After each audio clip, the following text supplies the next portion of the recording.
પાટણની નાગરિક સહકારી બેંકમાં તાજેતરમાં થયેલી ભરતી મામલે છેલ્લા ઘણા દિવસોથી પૂર્વ ચેરમેન અને વર્તમાન ચેરમેન વચ્ચે ગજગ્રહ ચાલી રહ્યો છે।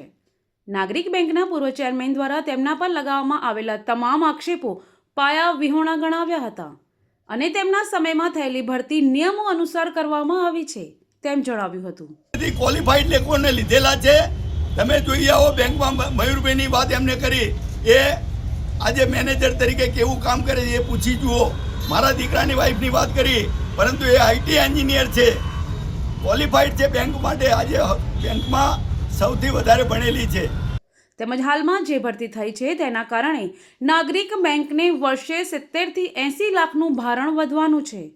તેમજ ડાયરેક્ટરોના મામા મામકા વ્યક્તિઓને ભરતીમાં લીધા હોવાનો પણ આક્ષેપ કરવામાં આવ્યો છે કે તમે કહો છો કે હું એમને ગમતો નથી। મોટાભાઈ, તમને હું રોજ મોટાભાઈ તરીકે વાત કરતો હતો અને તમને ચેરમેન બનાવવાની દરખાસ્ત જ મેં કરી હતી। જો હું તમારી પડખે ના હોત તો આજે તમે ચેરમેન ના હોત, એટલે મને નથી ગમતા એ વાત ખોટી છે। બીજું કે મેં મારા સમયકાળ દરમિયાન ગિફ્ટ આપી હતી।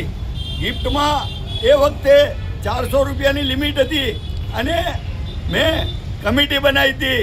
એ વખતે મેનેજિંગ ડિરેક્ટર તરીકે અતુલભાઈ હતા અને બીજા 5 એમ કરીને 6 જણની કમિટી બનાવી હતી અને આ ખરીદી આ કમિટીએ કરી હતી। મેં કોઈ ખરીદી કરી જ નથી, એટલે એ પણ પાયા વિહોણો આક્ષેપ છે।